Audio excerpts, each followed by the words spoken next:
Johnson. Hey Taysom, Emmanuel just gave us a pretty good breakdown of it, but when you're looking at this Chiefs defense, they've been forcing like a lot of turnovers and stuff this year. Is there anything that stands out about that in particular to you, like why they've been able to do that?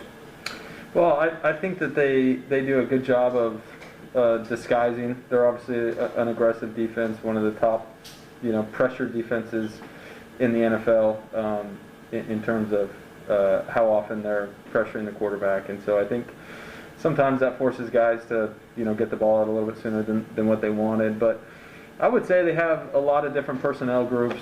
I think they do some unique things with their safeties, and their safeties create some ability to, play nickel, but then roll to cover two and disguise. And so I think they do a really nice job of that, which I believe has in turn led to the turnovers. Next one's from Caroline Gonzalez. Hey Taysom, I know this is going to be your first Christmas with Bo, but do you have any other favorite Christmas memories that come to mind? Man, Christmas for me is all about just hanging with the family. Obviously you get to the NFL and your holidays become a little bit different because, it's a normal work week for us. But I would say there's not one in particular that sticks out other than just having the opportunity to hang out with family and enjoy some good food and some great company. Next one's from Amos Brown. Yeah, I know possessing the ball, taking care of the ball, third down, all of those are normal emphasis on a week-to-week basis. But is there anything specific you guys are trying to hone in on this week as you prepare for this game?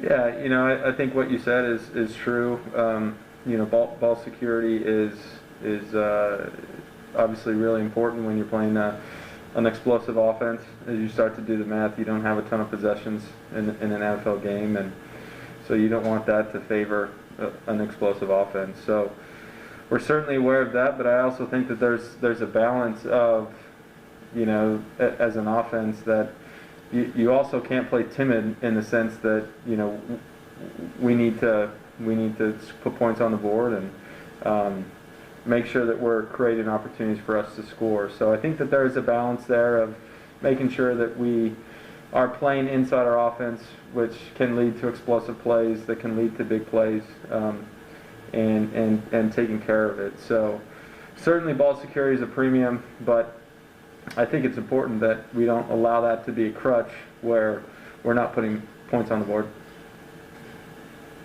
Next one's from John DeSager. Taysom, at 4 starts, where do you feel like you've made your most improvement, where your biggest strides?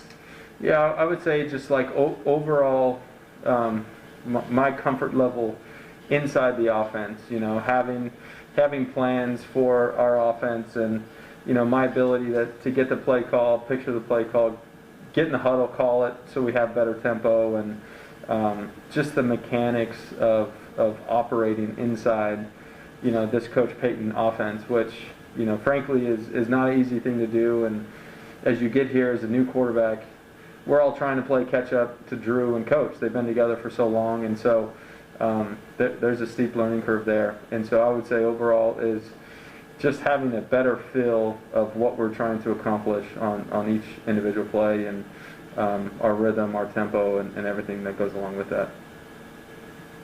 Next one's from Luke Johnson. Taysom, after I didn't digest the film from Philadelphia, what were your kind of takeaways from that for you specifically? Yeah, there are plays that I would like to have back. That's not unique to any game, frankly. And overall, I wish that I look at that 4th down conversion that we didn't convert, and I wish I would have given Emmanuel an opportunity there, and maybe we get a PI, maybe Emmanuel goes and makes a big play, which he's shown he's super capable of doing. So there are a few points like that, but overall I felt like there was good film out there, and just learning from the things that I felt like we could have done better as an offense as a whole, and certainly avoiding taking sacks in some of the scenarios that I did. I think I need to be better at that. But, you know, just overall, I felt like we gave ourselves an opportunity to win the game. Certainly need to start faster. No excuse there.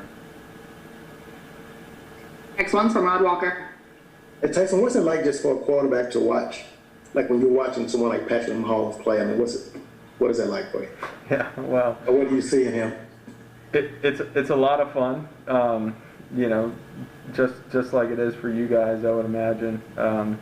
But I have a lot of fun watching Patrick play. You know, he obviously is able to do some very unique things at the quarterback position, and I think he's one of these unique guys where you kind of feel like at any given moment a big play can happen. You know, he can make all the throws, and I think ultimately what makes him special and unique in this league is his ability to make something out of nothing, and then these off rhythm, off schedule throws, and I've been really impressed in his ability to do that. Next one's from John DeSager. Hey, Taysom, you referenced the throw to Emmanuel, and you just felt like maybe he picked up a DPI on it. But can you talk us through it? And actually, it looks like he did pick up a DPI and still came up with the ball. Sorry, I was referring to a different play, but I was referring to the fourth down that we went for. Oh, okay. But I can certainly talk to that play as well. You know, that was a look that we had hoped to get, and we were able to hold the backside safety down, put Emmanuel on a post, and that was one of those plays where we're going to take a shot. You know, there was no one backside, and as I alluded to before, you know, Emmanuel has shown time and time again as I look back at some of the plays that he's made when I've been playing quarterback, and some of the ones that stand out is, you know, that Atlanta play that got called back where he went out and made a big play that led to a touchdown that got called back. I mean, he did the same thing in that play. And I'll tell you what, it gives a quarterback a lot of trust where you see a one-on-one situation that you can throw it up to him. And really only good things are going to happen where, you know, one, you get a pass interference call, he goes and make a great play, catches the ball, or it's an incompletion. And that's a great, you know, skill set and puts your mind at ease as a quarterback. I think we're all set. Thank you, Taysom. Thanks.